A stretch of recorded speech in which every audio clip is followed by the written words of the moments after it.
कोई भी लक्ष्य इंसान के प्रयासों से बड़ा नहीं है।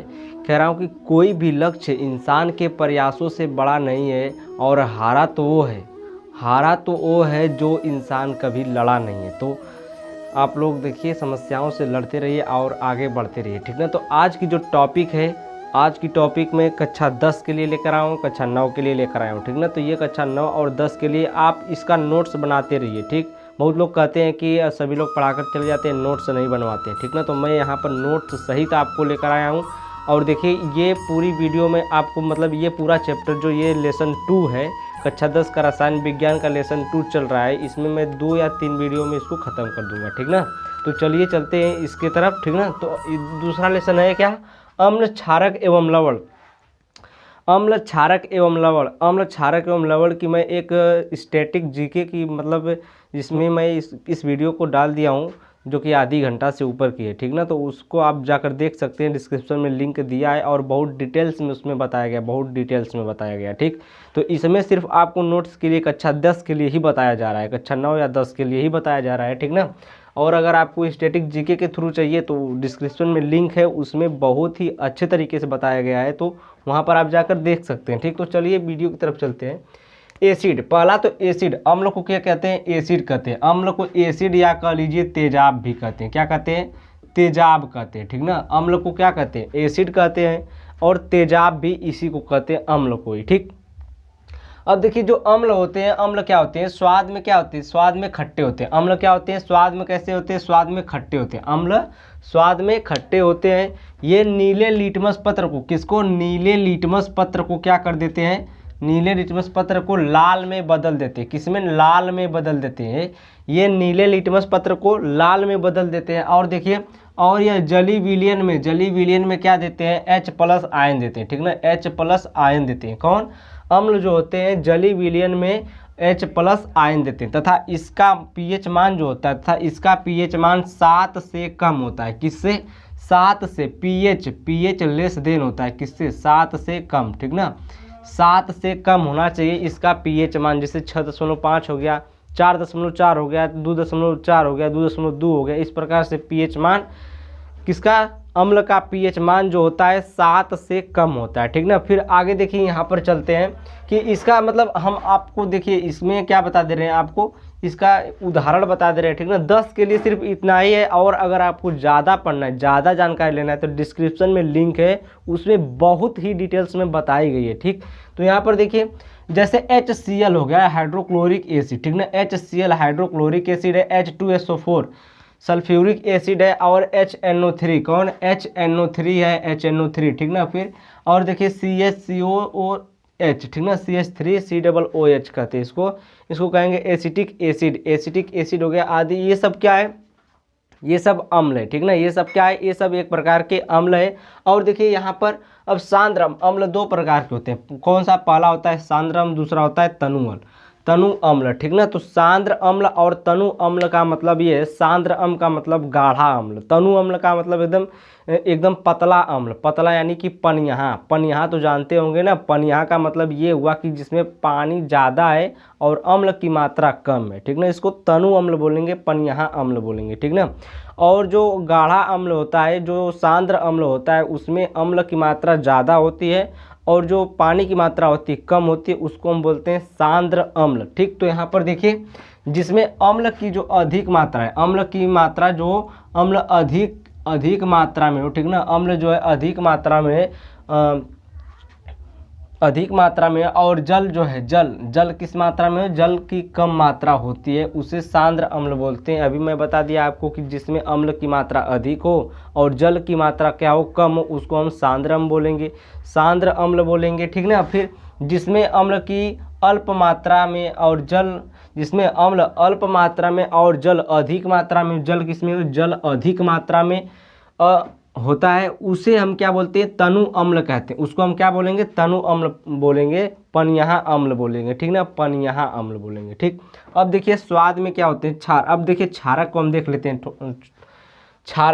यानी कि बेस, जिसे इंग्लिश में कहते हैं बेस। और इसका एक नाम अगर दिया जाए तो इसका नाम होता है राख। किसको बोलते हैं? राख। राख तो जानते होंगे, राखी को, ठीक ना। और क्या होता है? भस्म। भस्म भी इसको कहा जाता है, भस्म इसका दूसरा तीसरा नाम है ये, ठीक ना।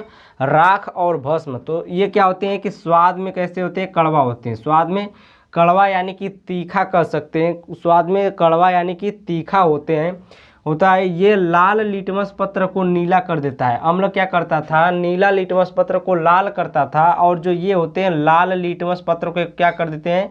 नीला कर देते हैं, ठीक ना, नीला कर देते हैं। और यह जली विलयन में OH माइनस आयन देते हैं। कौन सा? OH minus ion. इसकी पहचान क्या है? OH माइनस आयन देंगे। और अम्ल की पहचान क्या है? H प्लस आयन देंगे। क्या देंगे? H प्लस आयन देंगे, और OH माइनस आयन क्षारक देंगे, ठीक ना। आयन देता है। फिर इसका pH मान जो होता है 7 से अधिक होता है। किससे? 7 से अधिक होता है। जो उसमें आपको बताया गया था अम्ल में, अम्ल क्या होता है कि उसका pH मान जो होता है 7 से क्या होता है? कम होता है। इसमें क्या होगा? 7 से अधिक होता है, ठीक ना। फिर यहाँ पर देखिए उदाहरण मैं ले लिया हूँ, NaOH है, KOH है, फिर देखिए MgOH का ट्वाइस है, फिर एक कैल्शियम हाइड्रोक्साइड है, फिर यानी कि CaOH का ट्वाइस कर सकते हैं, AlOH का थ्राइस कर सकते हैं, ठीक ना, ट्राइस है। AlOH है, ठीक ना, AlOH का ट्राइस है। फिर ये सब क्या है? जिसमें आपका OH दिखेगा, जिसमें OH आपको दिखेगा, वो क्या होंगे? वो सब क्या होंगे? क्षार होंगे, ठीक ना, क्षारक होंगे। अब देखिए क्षार और क्षारक में अंतर क्या होता है। अब ये जो पढ़े आप, ये क्षारक हो गया। अब क्षार किसे कहते हैं? तो क्षार देखिए, अगर इसी क्षारक को, इसी भस्म को, इसी राख को अगर हम किसमें जल में घोल देते हैं तो वही क्षार कहलाता है, ठीक ना। जल में घुलनशील क्षारक को क्षार कहते हैं। यहाँ पर मैं लिख लिया हूँ, देख लीजिए आप। जल में घुलनशील क्षारक को क्या कहते हैं? क्षार कहते हैं, ठीक। तो इसी भस्म, इसी राख को अगर हम जल में घोल देते हैं तो उसी को हम क्या बोलेंगे? क्षार बोलते हैं, ठीक ना। तो यहाँ तक हुआ। अब इसके आगे देखते हैं, ठीक। देखते हैं आगे। देखिए यहाँ पर क्या है कि सूचक, ठीक ना, हम क्या लिए? सूचक है। तो सूचक क्या होता है? इंडिकेटर जिसे बोलते हैं। क्या बोलते हैं? इंडिकेटर। सूचक की इंग्लिश होती है इंडिकेटर। इंडिकेटर पर बहुत गाने भी निकले हैं, ठीक ना, तो गाने पर मत जाइए। सूचक का मतलब होता है, देखिए, किसी दिए गए विलयन में अम्ल या, देखिए कह रहा है किसी दिए गए विलयन में अम्ल या क्षारक की उपस्थिति दर्शाते हैं, ठीक ना। जो सूचक होते हैं वो क्या करते हैं? कोई दिया गया अगर विलयन है तो उसमें अम्ल या क्षारक की क्या दर्शाता है? उपस्थिति को दिखाता है या दर्शाता है, ठीक ना। सूचक का काम यही होता है। इनका रंग या गंध अम्लीय या क्षारीय माध्यम में बदल जाता है, ठीक ना। इनका रंग या गंध क्या होता है? अम्लीय या क्षारीय माध्यम में बदल जाता है, सूचक कहलाते हैं, ठीक, सूचक कहलाते हैं। और देखिए सूचक जो होते हैं 3 प्रकार के होते हैं। यहाँ पर लिखा गया है सूचक 3 प्रकार के होते हैं। सूचक 3 प्रकार के होते हैं। कौन कौन से? प्राकृतिक सूचक, कृत्रिम सूचक, प्राकृतिक सूचक, कृत्रिम सूचक, और देखिए तीसरा है गंधी सूचक, ठीक ना। तीसरा क्या है? गंधी सूचक। अब देखिए प्राकृतिक सूचक क्या होता है? प्राकृतिक सूचक का मतलब आप समझे नेचुरल इंडिकेटर, यानी कि जो प्राकृतिक से प्राप्त हुए होते हैं उनको बोलते हैं प्राकृतिक चीज़ें, ठीक ना। प्राकृतिक सूचक ये हो गया। कृत्रिम सूचक का मतलब ये होता है कि जो चीज़ आप मतलब बनाई गई हो, जो चीज़ रसायन द्वारा बनाई गई, केमिस्ट्री या फिर कह सकते हैं वैज्ञानिकों द्वारा बनाई गई चीज़ें को हम कहते हैं कृत्रिम चीज़ या कृत्रिम सूचक कहेंगे यहाँ पर, ठीक ना। गंधीय सूचक में क्या होता है? अम्ल या क्षार की गंध को ये क्या करता है? परिवर्तित कर देता है, इसको हम बोलते हैं गंधीय सूचक। यहाँ पर हम आपको लिख लिए हैं, तो यहाँ पर देखिए लिखे हुए हैं, आप पूरा एकदम नोट टाइप एकदम बनाते जाइए, ठीक ना, कोई दिक्कत नहीं है। एकदम नोट से मतलब एक एक चीज़ लिखिए इसमें से, ठीक। तो देखिए पहला है प्राकृतिक सूचक। वे सूचक जो पौधों से प्राप्त होते हैं उन्हें हम प्राकृतिक सूचक कहते हैं। पौधे क्या है भाई? प्राकृतिक की चीज़ है, तो प्राकृतिक सूचक। उनसे जो भी चीज़ें हमें प्राप्त होंगी उनको हम क्या बोलेंगे? प्राकृतिक सूचक कहेंगे। जैसे मान लीजिए लिटमस है, और हल्दी भी आपको कहाँ से प्राप्त होता है? ये प्राकृतिक से प्राप्त होती है। हल्दी का पेड़ होता है, ठीक ना, नेचर में, ये नेचुरल है, ठीक। और जो लिटमस ये भी आपको पौधों से ही प्राप्त होता है, नेचुरल चीज़ें, ठीक ना। तो ये सब क्या है? प्राकृतिक सूचक हो। कृत्रिम सूचक, वे सूचक, देखिए कृत्रिम सूचक में कह रहा है वे सूचक जो रसायन के द्वारा प्राप्त किए जाते हैं, ठीक ना। किसके द्वारा? रसायन के द्वारा प्राप्त किए जाते हैं, उनको हम क्या कहते हैं? कृत्रिम सूचक कहा जाता है। उन्हें कृत्रिम सूचक कहा जाता है। जैसे यहाँ पर देखिए हम फिनाप्थेलीन ले लिए हैं। क्या? फिनाप्थेलीन ये रसायन द्वारा बनाया जाता है। मेथिल ऑरेंज क्या होता है? मेथिल एक, जैसे आप एथिल एल्कोहल जानते होंगे, ठीक ना, एल्कोहल का नाम सुने ही होंगे, शराब जिसे पीकर लोग ढमलाते हैं ऐसे ऐसे, ठीक, तो उसी का भाई होता है मेथिल, ठीक ना। उसी का जो कच्चिया होती है, जो कच्चा होता है, कच्चा दारू, उसको हम बोलते हैं मेथिल, ठीक। वही लोग खा खा के कभी कभी किसी कहीं कहीं पर मृत्यु हो जाती है किसी लोगों की, ठीक ना, बहुत लोगों की होती है। तो ये होता है मेथिल, ठीक। और ये होता है फिनाप्थेलीन। ये सब क्या है? कृत्रिम चीज़ें, ये सब आपके द्वारा बनाई गई चीज़ें हैं, ठीक ना। तो ये कृत्रिम सूचक हो गया। अब देखिए गंधीय सूचक है, जिन पदार्थों की गंध अम्लीय या क्षारीय माध्यम में, अम्लीय या क्षारक माध्यम में बदल जाए उसे गंधीय सूचक कहा जाता है। जिन पदार्थों का जो गंध है वो अम्लीय या क्षारीय माध्यम में क्या हो जाए? परिवर्तित हो जाए, या फिर उनका जो महकने की क्षमता है या फिर सूंघने की, जो हम लोग सूंघते हैं वो महक रहा है पहले कुछ और अम्लीय या क्षारीय माध्यम में जाकर कुछ और महकने लग रहा है, ठीक ना, तो उसको हम क्या बोलेंगे? गंधीय सूचक बोलेंगे। और गंधीय सूचक देखिए, जैसे में प्याज का रस है, लौंग का तेल है, वैनिला है। वैनिला क्या होता है? वैनिला आप लोग, लौंग का रस तो जानते हैं, लौंग का तेल तो जानते ही होंगे, और प्याज का रस भी आप जानते होंगे। ये सब क्या है? सब गंधीय सूचक में आते हैं, ठीक ना। और वैनिला क्या होता है? तो वैनिला देखिए, वैनिला जैसे एक केक आता है, वैनिला का केक आता है, मैं खाया हूँ वैनिला का केक, आप लोग भी खाए होंगे, ठीक ना। वैनिला का केक आता है, वैनिला से बना होता है, इसलिए उसको कहते हैं वैनिला केक, ठीक ना। वो ना वे मतलब क्या होता है? वो मतलब उसमें अंडा मिलाकर नहीं बनाया जाता है, ठीक, एकदम शुद्ध प्योर वेजिटेरियन होता है, ठीक ना। तो यहाँ पर देखिए आपको मैं सूचक के बारे में इसमें बता दिया। और इसके आगे वाली देखिए, आगे थोड़ा सा चलते हैं तो इसके आगे क्या है देखते हैं। तो चलिए आगे देखते हैं, आगे क्या है देखिए आगे कह रहा है कि अम्ल व क्षारकों के रासायनिक गुण, ठीक ना। इसमें जो अम्ल और क्षारक थे, आप अभी पढ़े, अम्ल और क्षारक, उसके रासायनिक गुण बताना। उसके रासायनिक गुण में रासायनिक अभिक्रिया किसके किसके साथ कैसे कैसे होती है, क्या क्या बनता है, ये सब आप जानेंगे इस वीडियो में, ठीक ना। तो यहाँ पर देखिए कह रहा है कि अम्ल व क्षारक के रासायनिक गुण में पहला है कि धातु के अम्लों व क्षारकों के साथ अभिक्रिया, ठीक ना। जो धातु है वो अम्ल और क्षारक के साथ अभिक्रिया कर रही है, अम्ल और क्षारक के साथ अपना नाता रिश्ता बना रही है, ठीक ना। तो यहाँ पर देखिए जो अम्ल है धातु के साथ रिएक्शन करेगा, पहला अम्ल के साथ, पहला है अम्ल के साथ। तो अम्ल के साथ धातु रिएक्शन करेगा तो क्या बनता है? अम्ल के साथ जब कोई एसिड धातु के साथ रिएक्शन करता है तो लवण बनता है और H2 गैस निकलता है। क्या निकलता है? लवण बनता है और हाइड्रोजन गैस निकलता है, ठीक ना। उसी प्रकार से जब कोई क्षार धातु के साथ क्रिया करता है तब भी वही काम होता है, लवण बनता है और H2 हाइड्रोजन गैस निकलती है, ठीक। तो यहाँ पर देखिए मैं कोई अम्ल ले रहा हूँ, यहाँ पर HCl हाइड्रोक्लोरिक एसिड लिया, फिर यहाँ पर देखिए ZN लिया, धातु है कोई, ये धातु है, जिंक धातु है, ठीक ना। तो यहाँ से क्या करेगा? ZN बनेगा क्या? पहले तो ये हाइड्रोजन गैस आप निकाल सकते हैं इस तरीके से, जो आसान है, पहले उसी को कर लीजिए, ठीक ना। तो यहाँ पर हाइड्रोजन गैस निकल गया और यहाँ पर देखिए ZnCl बचा। तो यहाँ पर देखिए इसका जो चार्ज होता है +2 होता है, इसका -1 होता है।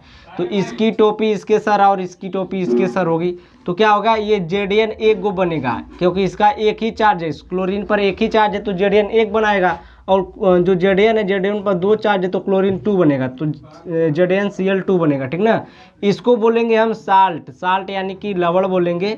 और ये तो आपकी गैस है, ऊपर की तरफ जाएगी, ठीक ना। अब यहाँ पर देखिए क्षार के साथ अभिक्रिया कर लेते हैं। तो क्षार कोई ले लीजिए, NaOH ले लीजिए। क्या ले लीजिए? NaOH ले लिए हम।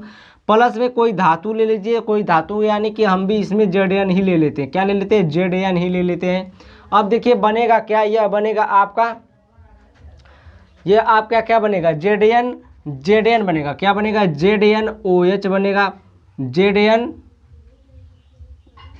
ZnO और O2Na बनेगा। क्या बनेगा? ZN बनेगा और अरे कह रहे हैं कि ZnO2 बनेगा। यहाँ पर देखिए थोड़ा सा मिस्टेक हुआ है, यहाँ पर बनेगा Na2। क्या बनेगा? Na2 और ZnO2 बनेगा, ठीक ना। Na2 ZnO2 बनेगा, प्लस में ये हाइड्रोजन गैस आपकी निकलेगी ही निकलेगी। अगर आप ये संतुलित नहीं है तो संतुलित यहाँ पर कर सकते हैं, 2 से यहाँ पर गुणा कर दीजिए, ठीक ना। और यहाँ पर भी अगर संतुलित नहीं तो यहाँ पर भी 2 से गुणा कर दीजिए, संतुलित हो जाएगा। तो ये था अम्ल के साथ क्या का, अम्ल और क्षार के साथ था धातु से क्रिया। अब देखिए नीचे यहाँ पर है अम्ल व क्षारक की धातु कार्बोनेट तथा बाइकार्बोनेट के साथ क्रिया, ठीक ना। तो धातु कार्बोनेट का क्या होता है, जैसे सोडियम कार्बोनेट हो गया, कैल्शियम कार्बोनेट हो गया, मैग्नीशियम कार्बोनेट हो गया, नाइट्रोजन, ये सब क्या है धातु के साथ धातु कार्बोनेट, ठीक ना। अगर धातु बाइकार्बोनेट कह दिया जैसे सोडियम बाइकार्बोनेट, तो सोडियम बाइकार्बोनेट का सूत्र देखिए ये होता है NaHCO3, ठीक ना। जिसके बीच में H लग गया वो क्या है बाई हो गया, ठीक ना। ये हो गया सोडियम बाइकार्बोनेट हो गया। और धातु कार्बोनेट कहता तो ये सोडियम कार्बोनेट जो Na2CO3 जो धोने वाला सोडा होता है सोडियम कार्बोनेट, और ये होता है खाने वाला सोडा, ठीक ना, सोडियम बाइकार्बोनेट। तो अब देखिए अम्ल के साथ धातु कार्बोनेट की क्रिया कराएंगे तो यहाँ पर देखिए धातु कार्बोनेट हम लिख लिए Na2CO3 प्लस अम्ल ले लेते हैं HCl, क्या ले लेते हैं HCl। अब देखिए ये बनता क्या है कि बनता है लवण बनता है, और CO2 यहाँ पर लिख लिए हैं कि लवण बनता है, CO2 बनता है और H2O बनता है। पहले हम क्या बनाएंगे, यहाँ से लवण बनाएंगे तो यहाँ लवण क्या बनेगा, ये Cl निकलेगा और यहाँ से Na निकलेगा, तो NaCl बनेगा, यानी कि साल्ट बनेगा आपका नमक, लवण बनेगा। प्लस में आप CO2 एकदम अंजादी लिख दीजिए, CO2 प्लस में H2O अंजादी लिख लीजिए, ठीक ना। बस ये देखिए कि लवण क्या बन रहा है, लवण में एक Na है, एक Cl है, इस पर भी एक चार्ज होता है माइनस, इस पर भी एक चार्ज होता है, तो एक गो Na बनाएगा, एक गो Cl बनाएगा, ठीक ना। तो यहाँ पर क्या बना NaCl और CO2 और H2O गैस निकल गई, ठीक, और H2O जल निकल गया, क्या निकला H2O जल, ठीक ना। जल कहाँ आता है, नीचे आता है, इसको नीचे की तरफ दिखा सकते हैं। उसी प्रकार से अम्ल और धातु बाइकार्बोनेट कह दिए तो अम्ल पहले यहाँ पर ले लीजिए HCl ले लेते हैं, सबसे आसान यही है HCl। तो यहाँ पर आप अगर ये संतुलित नहीं तो यहाँ पर दूसरे गुणा करके संतुलित कर सकते हैं, ठीक। यहाँ पर देखिए HCl ले लिया, और धातु बाइकार्बोनेट में हम ले लेते हैं NaHCO3, ठीक ना। सोडियम बाइकार्बोनेट खाने का सोडा हम ले लिए, तो इसके साथ अब रिएक्शन कराएंगे तो पहला ये क्या बनेगा, साल्ट बनेगा। साल्ट का मतलब यहाँ से देखिए Na और यहाँ से Cl निकलेगा, ठीक ना। तो यहाँ पर बनेगा NaCl, क्या बनेगा NaCl बनेगा, प्लस आपका CO2 बनेगा, क्या बनेगा CO2, यहाँ पर लिखा हुआ है सिर्फ यही छाप देना आपको, ठीक ना। यहाँ पर CO2 बनेगा और H2O क्या निकलेगा H2O जल निकलेगा, ये जल कहाँ जाएगा नीचे की तरफ जाएगा, ठीक। तो ये आपका बनकर तैयार हो गया क्या, अम्ल धातु बाइकार्बोनेट के साथ क्रिया हो गई और अम्ल धातु कार्बोनेट के साथ क्रिया हो गई। धातु कार्बोनेट और धातु बाइकार्बोनेट में बहुत अंतर होता है, ठीक ना। धातु कार्बोनेट जैसे सोडियम कार्बोनेट हो गया, अगर उसमें हाइड्रोजन लगा है तो वह बाइकार्बोनेट होगा, अगर हाइड्रोजन नहीं लगा है तो वह कार्बोनेट होगा, धातु कार्बोनेट होगा, ठीक। उसी प्रकार से यहाँ पर देखिए आपका बनकर ये तैयार हो गया, ठीक ना। आज के लिए इतना ही रहेगा और आगे देखते हैं अगले वीडियो में, इसमें आप जुड़े रहिएगा, ठीक ना। तो इसके आगे आप नोट्स बनाते रहिए, ठीक।